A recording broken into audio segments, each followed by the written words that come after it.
distracted by the finer things in life.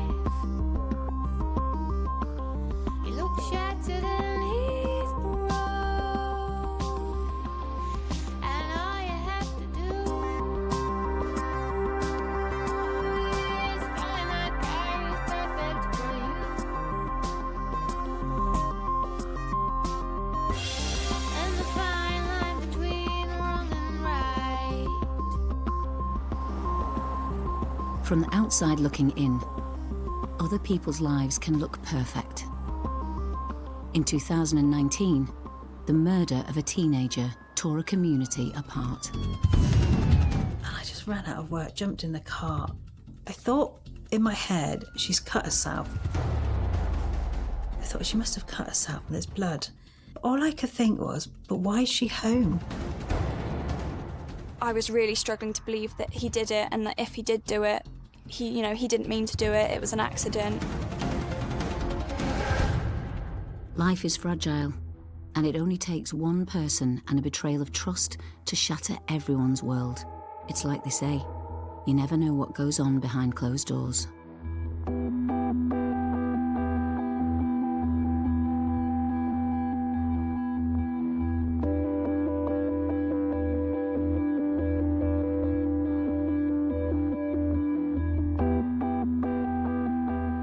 Ellie Gould and her family lived in the Wiltshire town of Cairn, nestled in the North Wessex Downs, an area of outstanding natural beauty.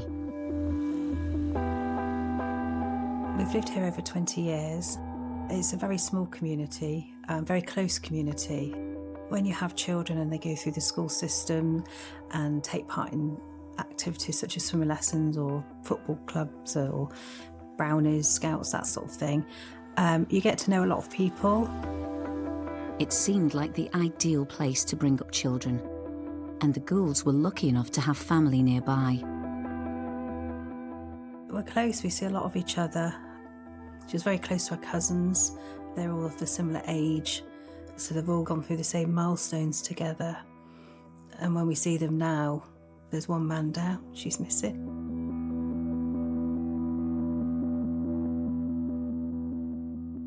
Ellie was born on the 6th of February 2002, and I was born 4 weeks later on the 6th of March.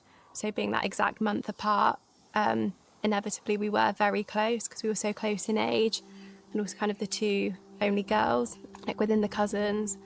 And we also just got on really well. They were like sisters. It was almost like we had twins in the family. And from day one, they were as thick as thieves. Even before they could start crawling, you'd put them in their car seats together and they'd sit there and they'd be talking in baby language, totally gabbling away in baby language with each other. As she grew up, Ellie had a passion for horse riding.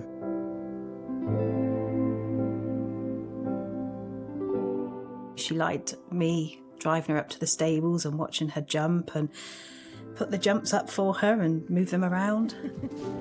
There we go, see? Oh, God, look how happy she is. We were very close, and I'm so glad we spent those years together. We both had a love for horses, so that was our life. That's what we did at the weekends. And as a result of that, we had a lovely relationship. When Ellie started in the sixth form at Harden Newish School in Chippenham, she quickly made a new set of friends. We had all come from different groups, and it was just the first day of school, and I remember just saying, oh, let's go and sit with Ellie and Tilda. And so we went and we sat with them, and we've just been sat together ever since and became really close friends quite quickly. As our school year progressed, we did begin making friends with more people, so more boys joined our group. We'd spend every minute that we could together, and we just really bonded over the silliest things. They were a lovely group of girls and boys, and we got to know them, and, you know, I used to have a chat with them and hear about all the shenanigans that went on at school. It was good to be part of their lives, really.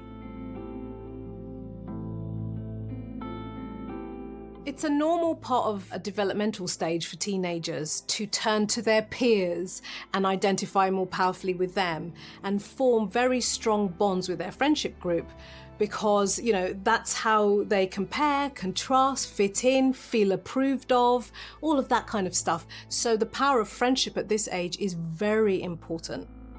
Ellie was so funny, so bubbly and so smiley. The one thing that stands out to me for her, which I really, really got on with her well with, was that she was so real with everyone. She didn't change in front of people. She was always just Ellie, which was just amazing to me. Ellie was a normal, happy, carefree teenager, living life to the full. In January 2019, she had some news that, as a mum, you know is inevitable, but it's also something you worry about. She told me one day after school that a boy had asked her out, and she seemed flattered. You know, she was quite bubbly. I said, this boy's asked me out, Mum. And I said, oh, that's nice. What's he called? And obviously asked a few questions about him. And I felt reassured that he was known to them. He was from Derry Hill. He knew the sons of good friends of ours. So I just thought, that's probably a good choice. The boy in question, Tom Griffiths, was a bright, talented sportsman and had been at school with Ellie and her friends for years. She'd fancied him for quite a while, actually, before we joined sixth form. Him and her had a weird sort of on and off thing in lower school, sort of around year 10 and year 11. And then when we finally joined sixth form, it turned into a relationship. It was only Tom and Ellie that they were the only romantic relationship in our group. Some of the boys played for Chippenham Rugby Club, and he was in that team. So that's how the connection was made. And he seemed a quiet lad, nothing remarkable about him. We were a bit surprised, but as Matt and I said, it's the first boyfriend, it'll fizzle out. It seemed her mum was right. It wasn't long before priorities shifted for Ellie, and boyfriend Tom became a less important part of her life. So as Mox approached, I think she sort of realised she didn't need or want a boyfriend. She decided that actually friends and education was more important to her than having that one single person in her life. So she sort of decided to focus more on revision and, you know, mingling with the girls a bit more. The thing is about teenage love, it could be your first important relationship. Your self-worth, your identity, how you see yourself are all tied up in somebody fancying you or wanting to go out with you. Now imagine the opposite when they say, I don't want this anymore. All that stuff can feel like the rug has literally been pulled from under your feet. Her friends have told me that she finished with him on that Thursday night, and she posted something to them that how relieved she was that she felt freedom again. Ellie had called a halt to her relationship with Tom. The next day, the 3rd of May 2019, would be her last. On the Friday morning, it was just a normal morning. She was eating cereal. I was about to go to work. She'd normally have gone into school on the Friday morning, but she didn't have any lessons. So she decided to stay at home and revise. And her friend Ellie Welling was coming at about 12 o'clock to collect her, to drive her into school, because they both had history together. So that was the plan. There are many things you fear as a parent, but the news Ellie's mum Carol received from husband Matt on that Friday afternoon was her worst nightmare. He rang me at work, absolutely hysterical, and just said, Carol, you need to come home, Ellie's had an accident, she's had an accident, just drive carefully, Ellie's had an accident. Oh, and I was so taken back because I've never heard him be so hysterical.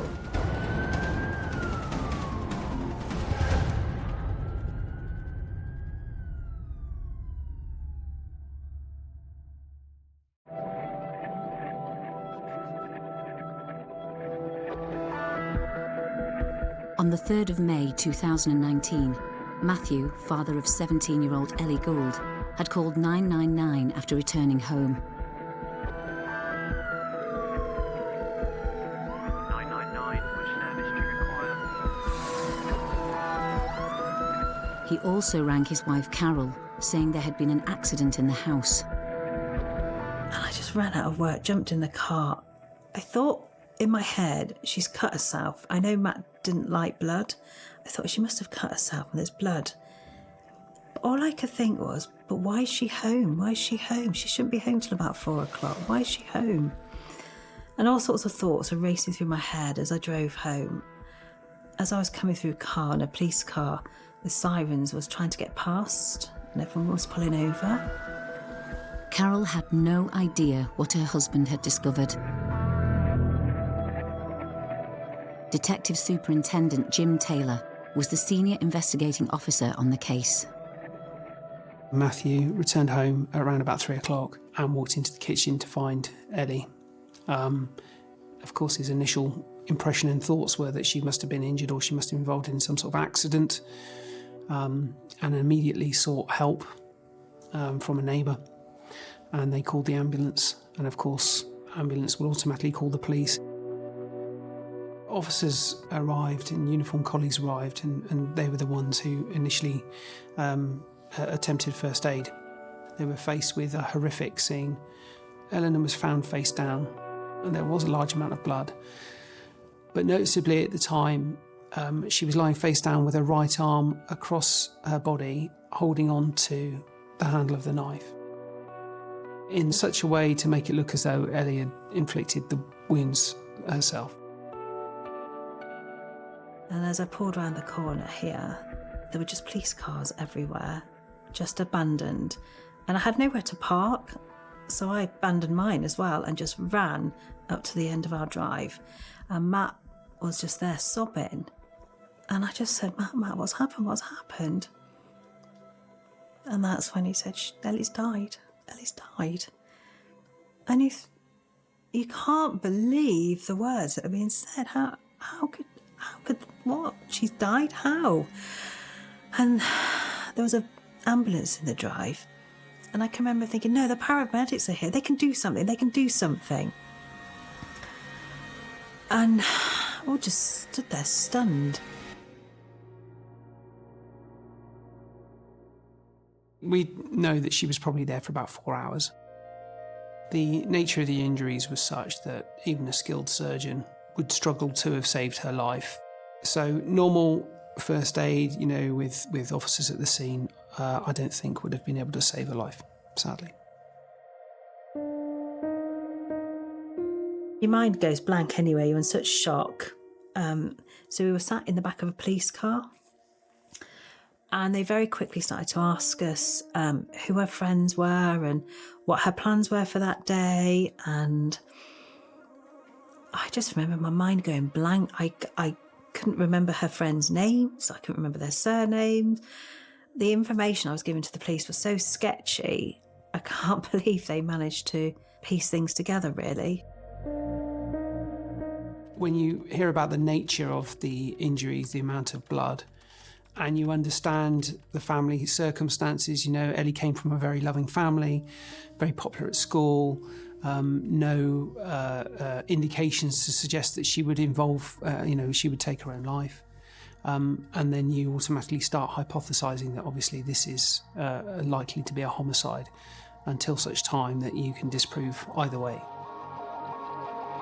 Unaware of the police's suspicions, Ellie's distraught parents believed their daughter's tragic death was a mishap. Matt was in so much shock he couldn't speak.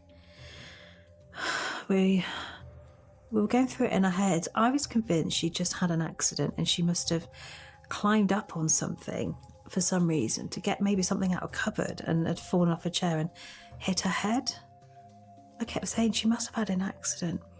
Maybe she put the knife in the toaster and electrocuted herself and fell backwards. All these things were going through our head. And then at one point Matt said, "No, Carol, no, there was just too much blood. Too much blood."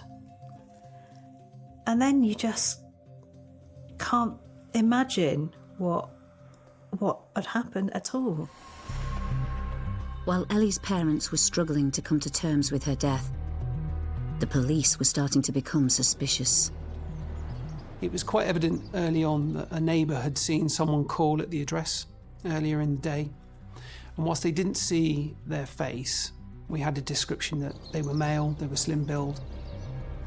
As police started the hunt for the mystery visitor, Ellie's parents had been taken to the local police station.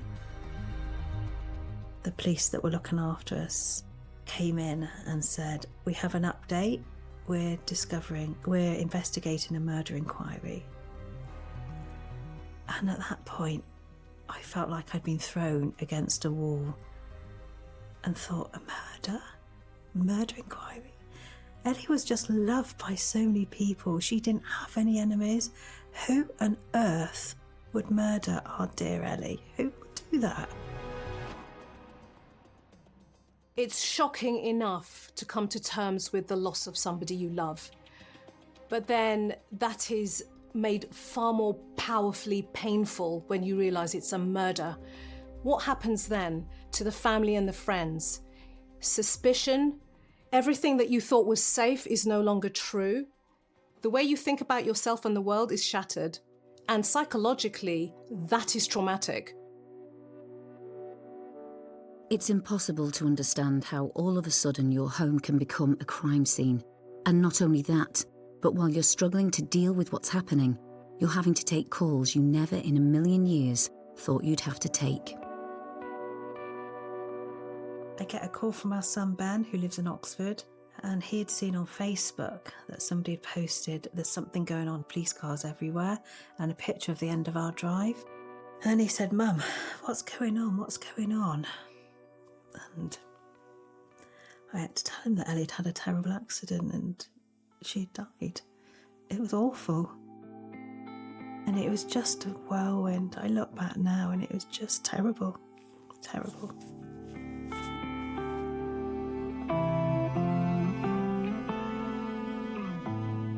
My mum's phone was ringing and the caller ID said that it was Carol. And my mum went out into the hall to pick up her phone. And I could tell quite quickly from what I could overhear that something was really wrong. I can just remember my mum saying, "I'm so sorry, Carol, I'm so sorry. I don't know what to say, but I'll go and tell Mum and Dad." And then my mum got off the phone and just said, "Matt's come home from work and he's found Ellie dead." Sorry. Just grab a drink. Thank you.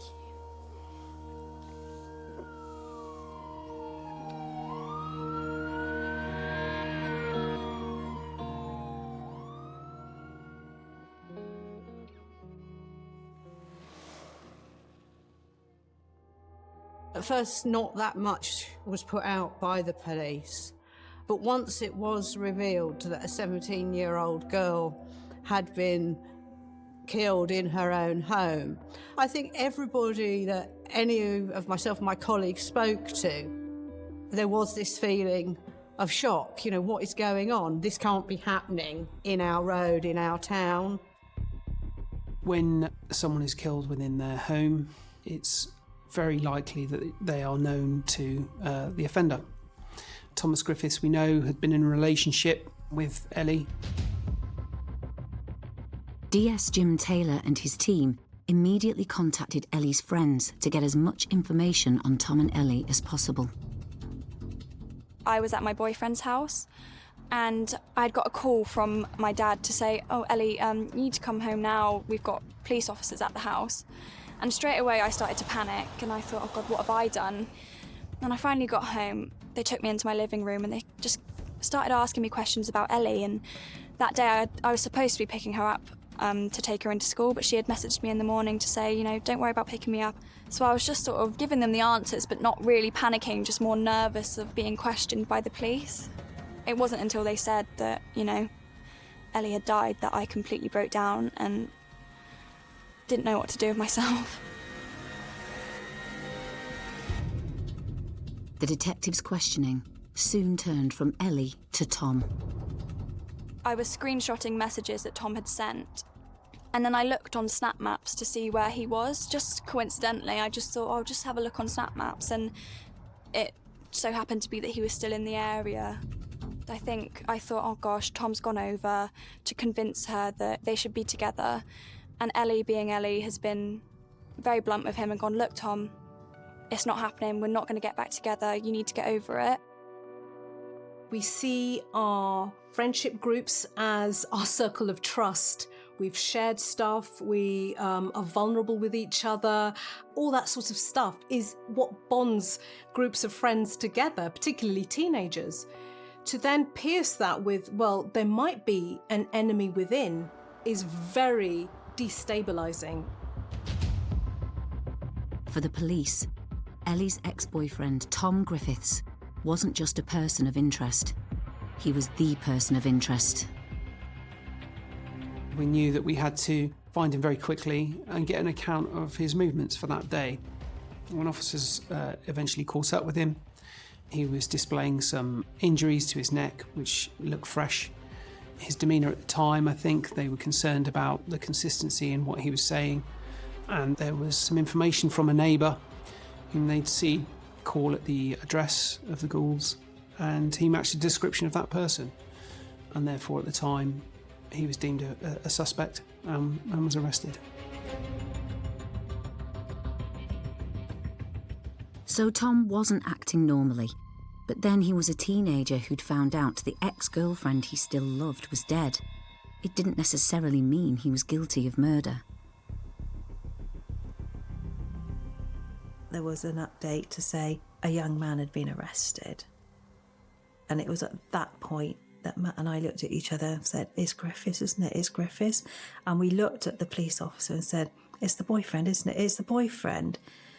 And he just looked at us and he said, I'm really sorry, but we can't confirm anything at this stage. But let's just say, I think you've worked it out for yourself. And the shock, honestly, the shock, we just could not believe it. Just couldn't believe it.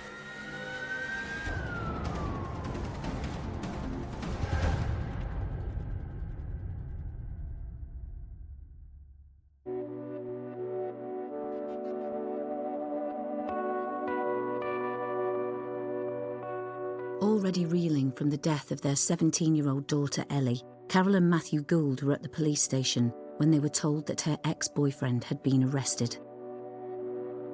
I remember saying to the family liaison guy, please don't tell me you're bringing him here. Please don't tell me you're bringing him here to Melksham where we are.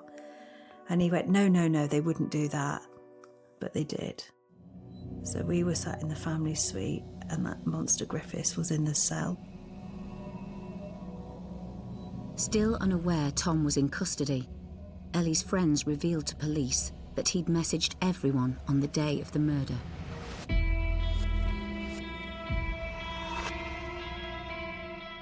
He sent us all pictures in a sort of a group chat. He sort of sent a picture of him and you can see sort of scratches on his neck. And it was him saying, you know, I've been self-harming, I've been having a really tough time. And obviously everyone was saying, Tom, look, you can always talk to us. You know, we're here for you. We're your friendship group. This is what we're for. If you ever feel like that, just let us know.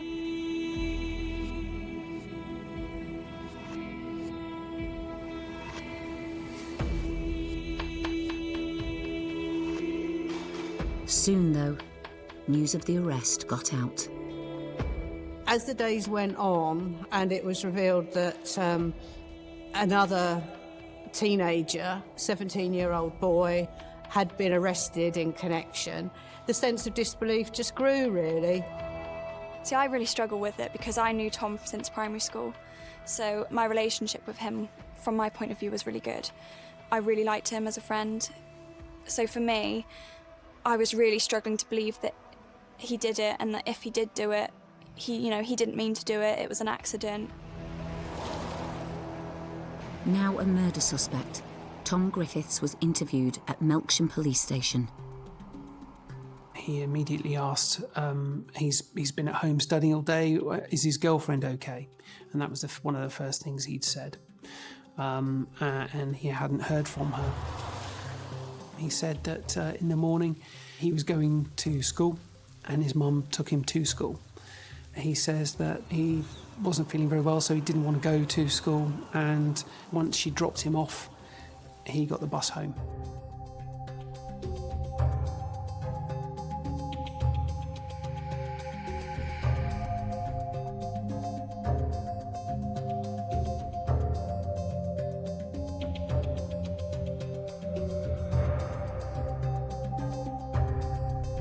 He didn't realise that his mum came back a little bit earlier as well, so she came home around about 10:45. The first concern that we had at the time was that Tom said that when his mum came home, she wasn't aware that he was at home because he hid in the wardrobe away from her. Just 2 days after Ellie's horrific death, Carol and husband Matthew had to do something no parent can ever imagine having to do: identify their daughter's body. On the Sunday, we were picked up and driven to the mortuary to see Ellie. They told us that they had to put plasters over her neck so that we couldn't see the stab wounds, all 13 of them. But she looked at peace. We put a rose on her. Rose is her middle name. And it was heartbreaking. As I said before, no mother should ever hold the cold hand of their murdered child. That is wrong. That is disgusting. That is horrific. And yeah, it was awful.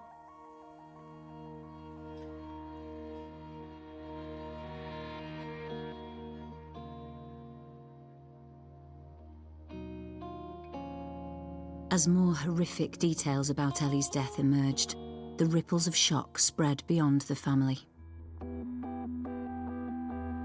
As a reporter, I'm working in a newsroom where a lot of the stories we do are happy community stories. When you get a big story like this, which is very much affecting the community, it does have that sort of sobering effect.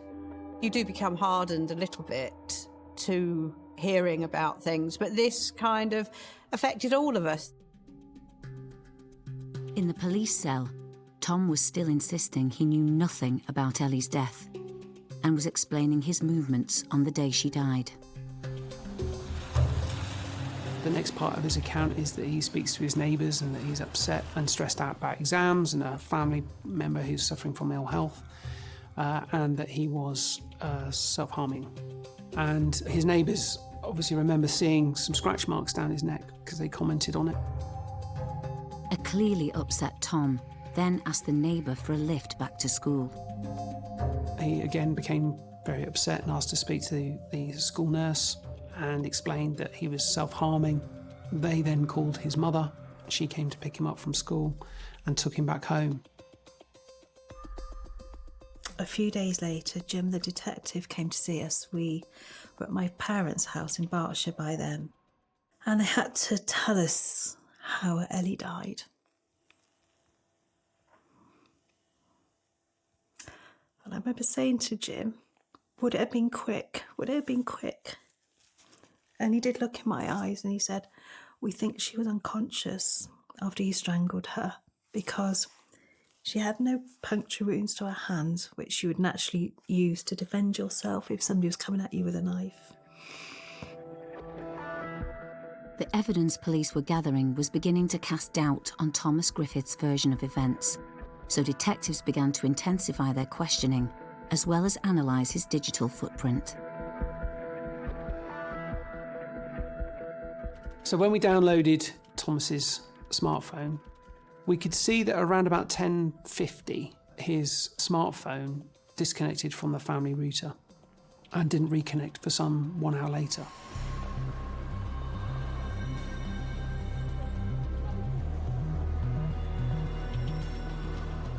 His location services were activated on his phone, and we were able to identify that at 10:53 he arrived at Eleanor's house. And from that information, we knew that he left at 11:51. So he'd spent almost exactly an hour at the premises. The police didn't have enough to charge Griffiths in connection with Ellie's death. But more evidence showing he wasn't where he said he was coming to light. We were also fortunate enough to get some CCTV from a bus company who had dash cam footage of a silver Ford Fiesta.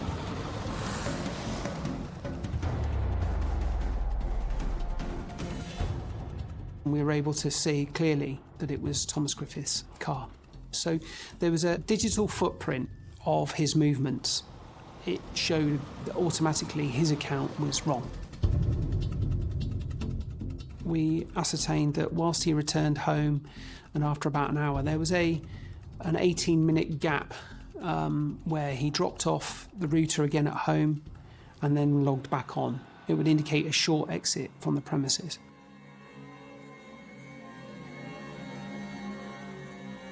Within an exactly 9-minute walk away from his home address, the search teams located a black bin liner which contained blood-stained tea cloths, blood-stained napkins and towels. The evidence was sent for forensic examination. But it was still far from clear what Tom's motive for harming Ellie could have been. I wonder whether there was a sense of loss of face in the friendship groups with his family, her family, the community, and all that kind of image would have been shattered by being dumped in his mind. And at this point, a 17-year-old, this might be his everything. This is how I see myself. And I need to restore my pride, my sense of self, how hurt I feel. I don't like how you've made me feel, and you are going to pay for it. So I think it was early hours of Monday morning, when we received the news from the laboratory that the blood on the trainers at Thomas's home address was Eleanor's. And really that was the evidential breakthrough that we had and we needed, because at no stage during his questioning did he ever say that he'd come into contact with Eleanor when she'd been bleeding, and there's absolutely no way that those shoes will have her blood on them because he only ever wore them for work. Armed with damning forensic evidence, police charged 17-year-old Thomas Griffiths with Ellie Gould's murder. Although the family knew the appalling details of how Ellie had been killed, it wasn't public knowledge. So you'd hear people say, oh, it must have been an accident, it must have been push and a shove and a hit of the head. And you just wanted to scream and shout and say, no, it wasn't, no, it wasn't. But we couldn't say anything, and there was no way we were going to let anything leak and jeopardise anything to do with the trial.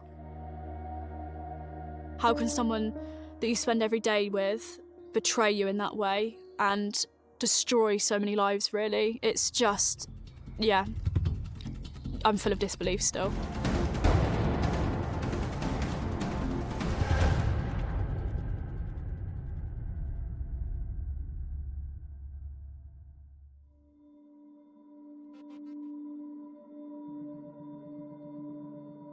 Three days after Ellie Gould had been found stabbed to death in a frenzied attack, her ex-boyfriend Tom Griffiths was charged with her murder. But it was inexplicable why a seemingly normal 17-year-old boy would do this. And at that stage, we're preparing for a not guilty trial. So all the evidence that we have to assume that he's not going to plead guilty. He's going to continue with his course of action that he's not involved. And the onus is on the prosecution to prove the case. Police worked hard to ensure the evidence proving Griffiths had killed Ellie was watertight and showed that he had planned it. There just wasn't enough evidence to suggest that by parking his car in the road, he meant to kill Ellie. By putting his hood up, he meant to kill Ellie. It just wasn't enough.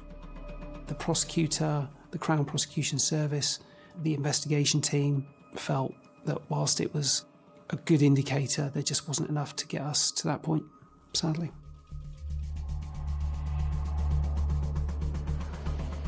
But based on the crime scene examination, we strongly suspect that Thomas had stabbed Ellie. He'd then cleaned his shoes at the scene, and the likelihood was that he'd cleaned the knife and then wiped it on the apron in efforts, I suspect, to remove his DNA. Throughout the investigation, the lengths Griffiths had gone to trying to cover his tracks had disturbed police. But there was one act that stood out.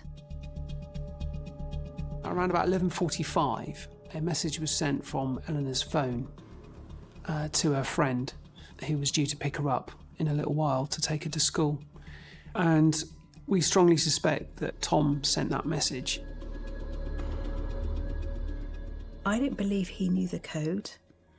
We believe when Ellie was dead, he used her fingerprint to open up her phone to send a message to Ellie Welling to stop her coming here.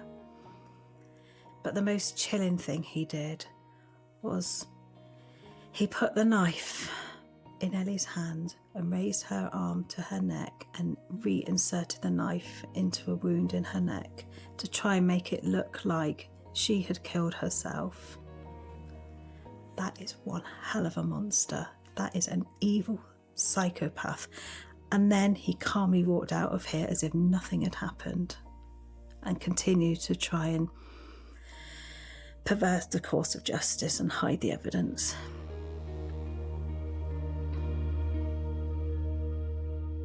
On the 29th of May, nearly 4 weeks after her murder, the town of Caen came to a standstill for Ellie's funeral.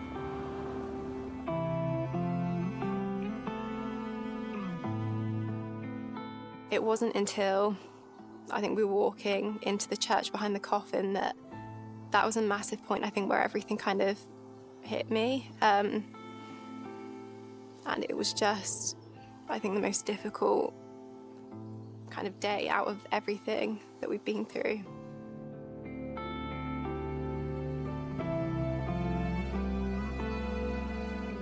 It was surreal. The numbness gets you through.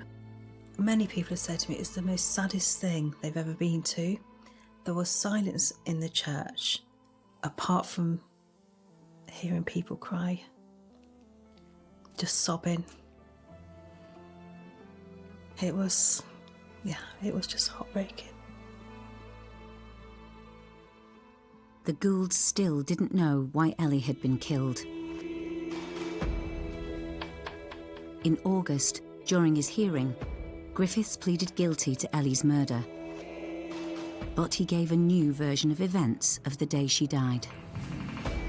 In his defence case statement, Thomas said that he drove the car to Ellie's house and they were there with the intention of studying, and they studied for a while. They then started to argue about family members, and it's at that point Tom says that he suffered from a degree of amnesia. He remembers strangling Ellie, and then he loses his memory, and he came to with Ellie having been stabbed. It seemed to be a minor argument, a minor disagreement that escalated exceptionally quickly, and I find that really hard to believe. Blind rage can lead you to forget. The logical brain gets pushed out of the way while the adrenaline has to have a way out, which is usually in violence. However, the fact that after that he put her hand on the knife, he used her fingerprint to send messages, is something quite different. This is not amnesia, this is cold, calculated planning. Whether his story was believable or not, Thomas Griffiths pleaded guilty to Ellie's murder, meaning the case would not go to trial. It wasn't until sentencing in November 2019 at Bristol Crown Court that Carol finally came face to face with the boy who had gone from boyfriend to killer. He's a coward. He just looked down. He wouldn't look up at any of us. I stared at him the whole time. I wanted him to see my face. I also stared at his parents. His dad just looked upwards. He wouldn't look at anybody. And his mum just looked down. He was sentenced on the basis that he was a child, even though he was within weeks away of being an adult. The offence committed, he was a child. And He had no previous convictions, and he was sentenced to life, of course, mandatory, but with a tariff of 12.5 years. Ellie's family and friends were devastated. The judge read out how long he would get, and there was just this feeling of disbelief, like how could such a disgusting crime get such a lenient sentence? We thought, what more must he have done to our poor Ellie to get more? And I just remember, like, one of the most painful memories that I have is exiting out of the public gallery and hearing the noise that Carol made. It was just gut-wrenching, really. It was just this wail of pain that everybody was feeling, but no one could put across how painful it is to hear that that is all her life was worth. It wasn't even how long she was on this earth for.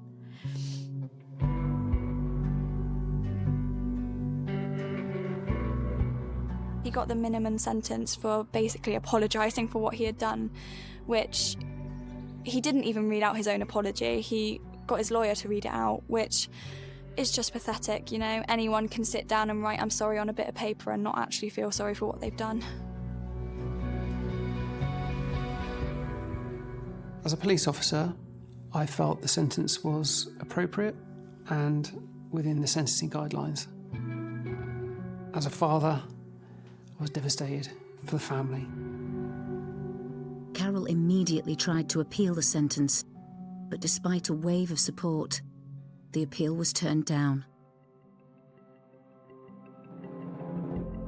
The only positive thing our barrister said about it all, and I cling on to this, was that when he comes up for parole, they will look back at the crime, and he went from 0 to 100 in terms of violence for no reason, which makes him such a dangerous individual.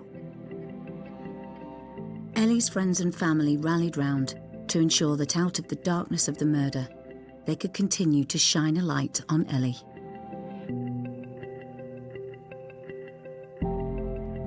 Our long-term goal is to have self-defence lessons become a mandatory part of the national curriculum. We want pupils to have this skill so they can grow up and hopefully never use it, but should they have to, they can protect themselves. There we go, see? Oh, God, look how cute she is.